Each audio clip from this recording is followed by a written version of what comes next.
It's the only place that they worship Allah correctly. Abu Rashid said, you're right. And then he goes, but Abu Rashid, look at Najd. You have Riyadh. Look at Riyadh. It's all with the princes and the corruption and the mixing with women and men, and it is awful. Nothing in Najd is good except Qasim. And then Rashid said, you're right. And they said, but Abu Rashid, look at Qasim. You have Unayza and we have Buraidah. Unayza, they have dishes, satellite dishes on their houses. I've seen people smoke in the street of Unayza. Is this Islam? There is no Islam except here in Buraidah. Rashid said, yes, you're right. Then Abu Salih says, but Abu Rashid, even in Buraidah, the neighborhood next to us, they are not completely doing what they should. They're not attending classes. They're not attending muhadara, durus. They're not making tahfiz. Look at their children playing in the streets every time. Nothing in Buraidah is good except our street where you and I live. Abu Rashid says, Allah, you're right. And then Abu Salih goes on and saying, even our street, Abu Rashid, you know, all those people are newly comers to our neighborhood, to our street. The only people who live here since 20 years and stay, mashallah, binding to Islam, is your house and my house. And Abu Rashid says, you're right. And then Abu Salih says, Abu Rashid, your prayer is not that good. The moral of the story is, this is exactly how we feel against everybody else. At the end of the day, I am Abu Salih. And everybody else is Abu Rashid. And this is wrong. As I said in one of the lectures before, I don't know which one, that I look at someone who's older than I am as, mashallah, his age is much older than I am, and he did so many good deeds more than I did. And when I look at a small and young child, I say, mashallah, he doesn't have as many sins as I have. This is the way I look at people. Now, I don't have to say this to you. When I come to you and say, I am sinful, I am bad, please slap me on the face. No, this is something between me and Allah. This is how I treat myself. But in front of everybody else, no, I am, mashallah, the good practicing Muslim. I'm striving to do good, and I'm striving to please Allah Azza wa Jal. Going back, I don't know where but anyhow, yeah, going back to the verse of the Quran. So Allah says that you have to urge and encourage the believers to fight. And this was the beginning. If there are 20 of you who are patient, standing, they must fight to beat 200. So one man to every 10 men. So if you were attacked by 10, you have to fight them till the death. If there were 11, you have excuse to run, not to escape, but to regroup. And Allah goes on to say, and if you were 100, you will have to fight 1,000. This was at the very beginning. And then it was abrogated by the verse that followed it immediately. Allah said that Allah has lightened your task, for He knows that there is weakness in you. 1 to 10, maybe it's a little bit too much for some of you, but a lot of you can. And a lot of the companions did this. Anas ibn Malik, may Allah be pleased with him, went to a room where his brother, Al-Bara ibn Malik, was sitting. And do you hear about Bara ibn Malik? You know him? Not a lot of people know about him. Bara ibn Malik was chanting poetry. And he's making nasheed. Of course, no sound effects, no drums, nothing. He's just chanting. Nowadays, nasheeds, a lot of it is haram. Because it's exactly similar to music.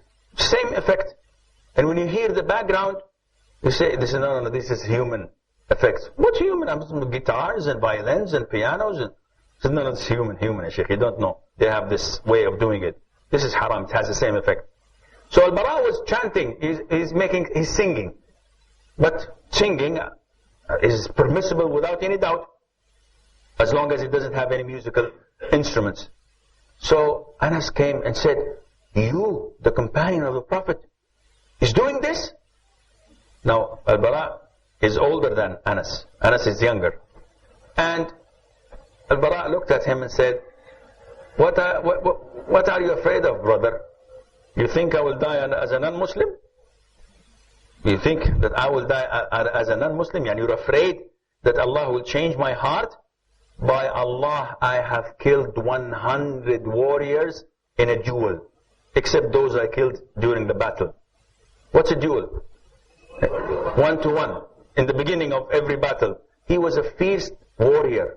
He's the one that they carried over a shield and threw over the fence of Al-Yamama on a fortress with Musaylim al-Kadhab to open the door from the inside. How many were inside? The whole army. And he opened the door, but was sick for more than a month, because they found that more than 80 stabs were with him. One of us is, injection, he cries 6 days, 7 nights because of that. This guy was, stabbed 80 times. It was also reported that Khalid ibn Walid himself was his nurse. For a whole month, he used to visit him in the morning, in the afternoon, taking care of his wounds. So this man is saying that, are you afraid? I killed 100 by myself, except those, the 5,000, while I was chop his head, kill this one, kill that one.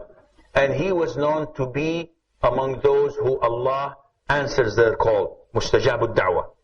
And the battle of Nahawand against the Persian, very fierce battles. They had the elephants, they had things that the Arabs did not see. The first day, they almost lost.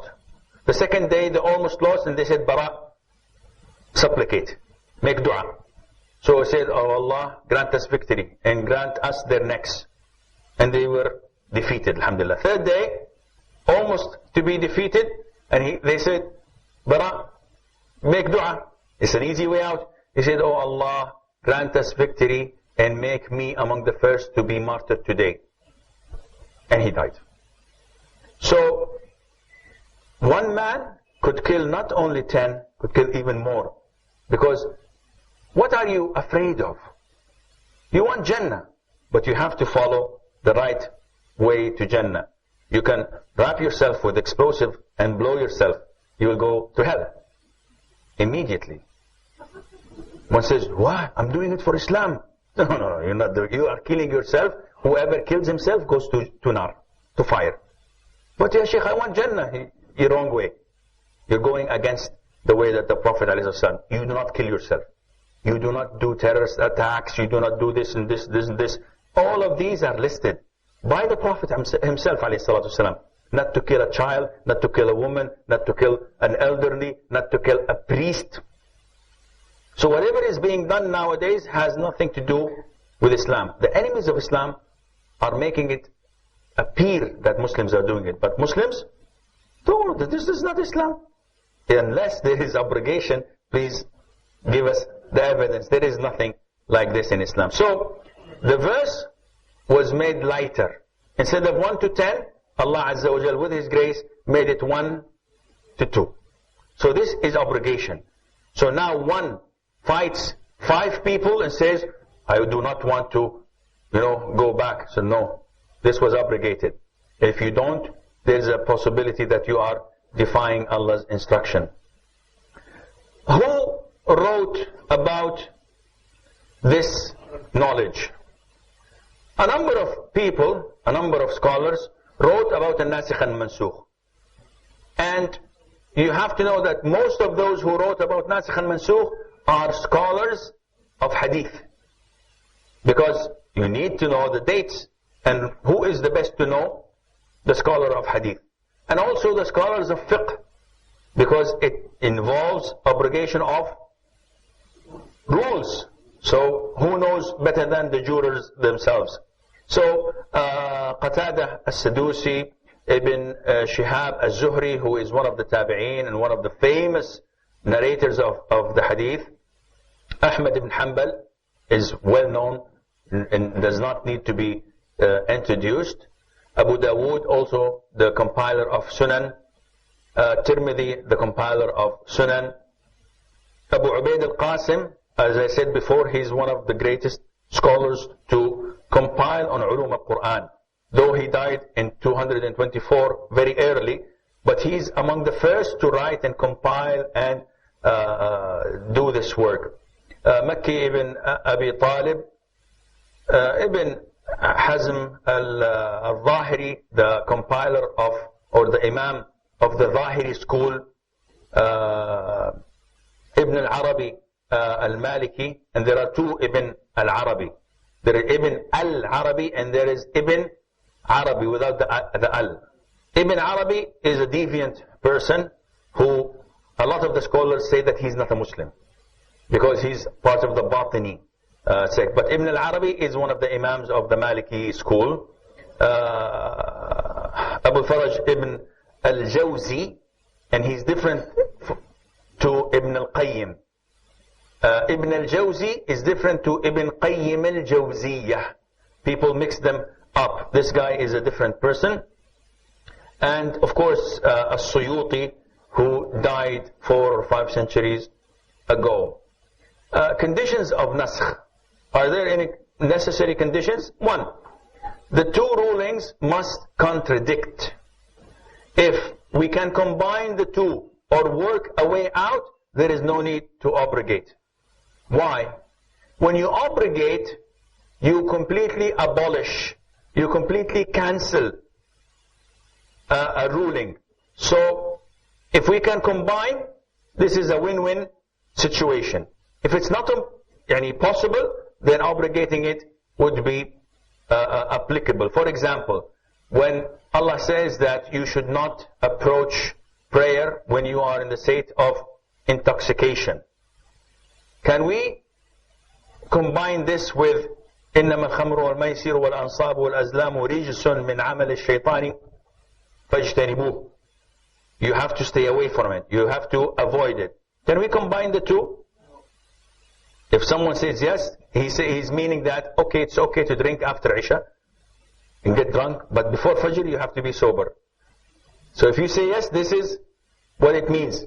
But definitely it does not, it's not possible because the ruling is final. فَاجْتَنِبُوهُ meaning not only not to drink it, avoid it and avoid being in its circle, avoid being in the place. That's why Allah and the Prophet ﷺ cursed 10 dealing with wine. Those who grow it, those who make it, those who buy it, those who sell it, those who carry it, those who pay for it, those who it's been paid for, etc.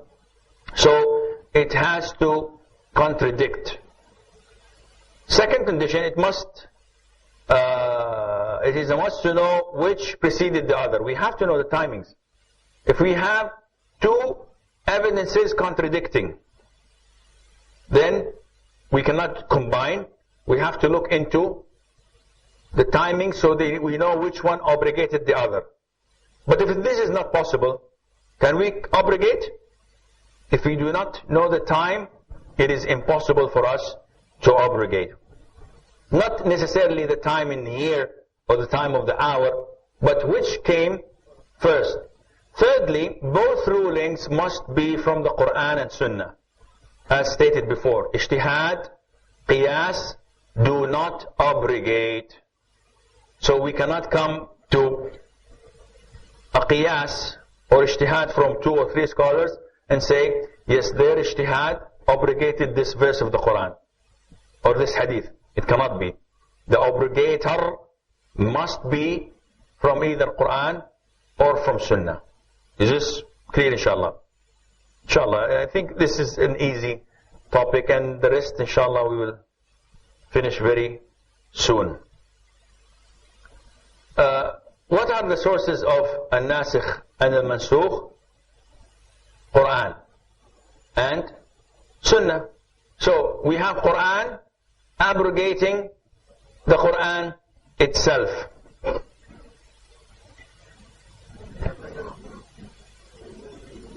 Yes, this is in Surah Al-Mujadala.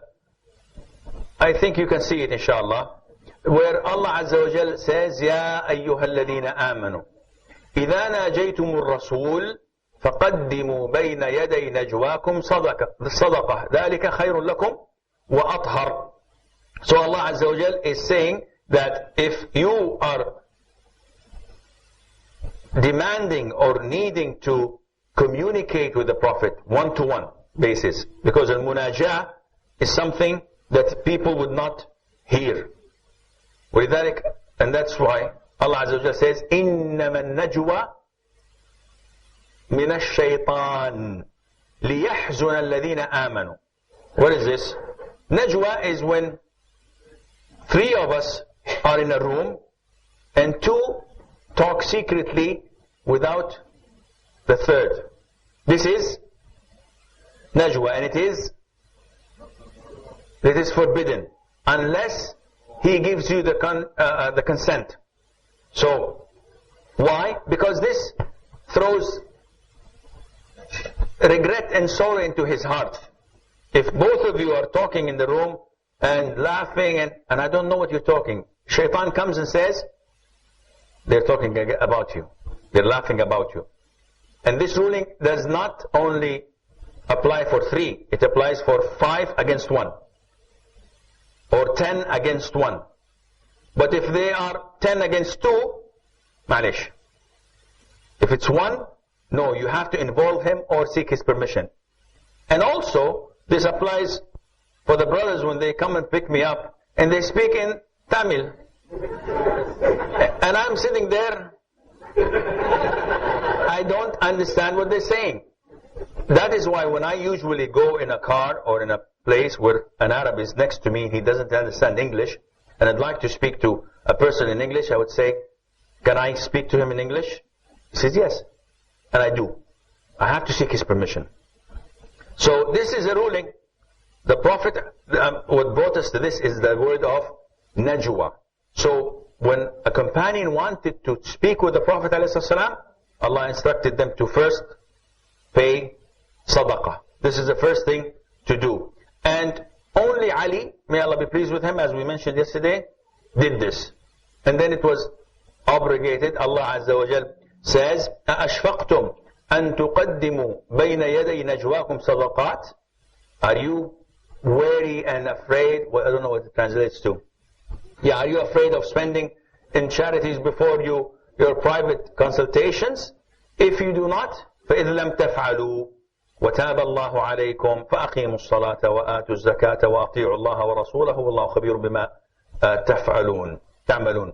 So all of this was abrogated. So this is Quran by Quran, which abrogated the first verse, the verse that followed it. So Quran by Quran. ما ننسخ من آية أو ننسها نأتي بخير منها أو مثلها. Whatever verse we abrogate or make you forget, we will replace it with something similar or better. Then we have the Quran abrogating the Sunnah. And in this, what was the Sunnah? The Sunnah was when the people were in Mecca and the mandatory prayers were made mandatory to them, they used to face Jerusalem, which was to the north.